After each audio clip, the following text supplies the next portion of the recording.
How are you, dear friends of Contador Contado?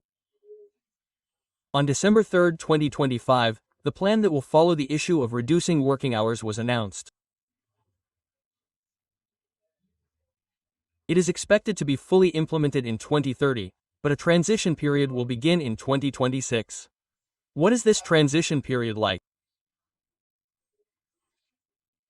Well, it is basically when this new reduction in working hours is approved. Among other things, it will have the main characteristic that it will be gradual. In other words, 2026 will be the year in which it is approved and where the transition period begins.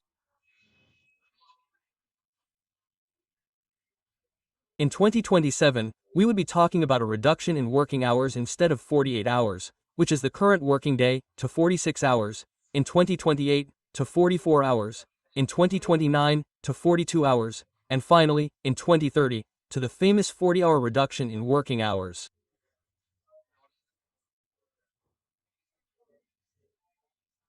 This has already been stipulated, it has already been exposed in an official medium, and therefore we have to consider several of the situations that this entails from now on.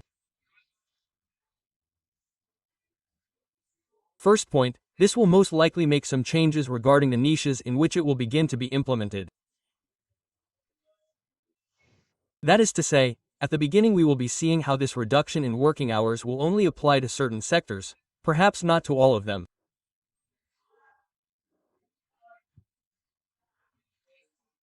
I insist, we need to see the official document that will be issued with the intention of having a little more certainty about how the implementation will be, which will most likely take place during 2026. Second point, and also very important, that has to do precisely with the issue of when the reduction will begin, how it will affect us in our day-to-day lives.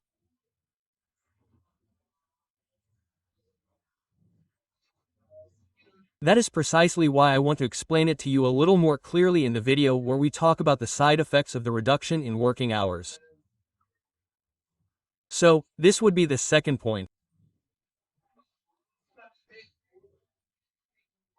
Third point, most likely, with the issue of the increase in the minimum wage and the reduction of working hours, many business costs will begin to increase, they will begin to rise, which could unfortunately imply higher inflation in some products or services, since this price that would be rising, for example, in the area of Social Security and in the area of reduced working hours, will leave a small gap.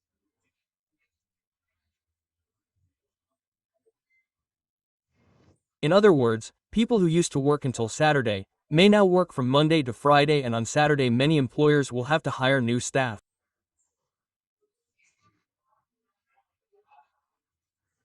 So this opens the door for many people to begin to affect the labor rights of employees, which would force many to even end up in informality.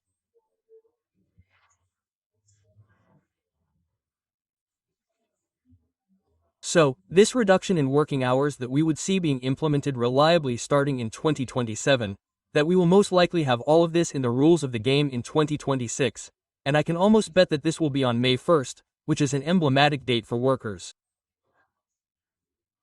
We will see what the parameters are that would be given, but it is already a reality. In 2026 we would not be seeing the application as such, but rather the legislative approval. We would be seeing this, let's call it, transition period, and starting in 2027 we would begin with the reduction in working hours. Here we have to be very cautious, because there are many companies that currently work from Monday to Friday, especially in the center of the country, that work from 9 in the morning to 6 in the afternoon, for example, and that in reality, if you think about it, they have already reduced their working hours. That is to say, they only work 40 hours a week, and perhaps their operations would not be affected as such, right?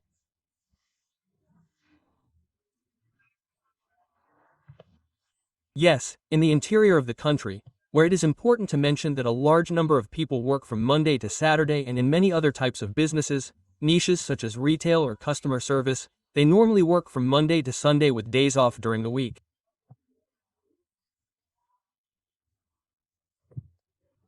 Well, they are the ones who benefit the most, since they would see their working hours reduced.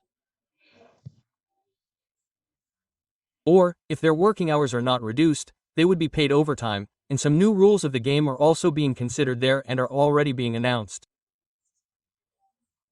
This is what we know today. I would like to know what you know about this. I would like to know what your point of view is and whether or not you think this is a good move by labor legislation. It is also important to mention that in the coming years we will most likely see the emergence of a new reform proposal that would address the issue of bonuses, where it would perhaps be established that people would receive a certain bonus based on seniority. I insist, this is just an assumption. We will have to see if this also happens in the coming years. That's all from me, friends. I hope you enjoyed this video. If so, interact with the video, leave a like, comment, or subscribe if you are watching us directly from YouTube. That's all for me. See you in the next video. Bye.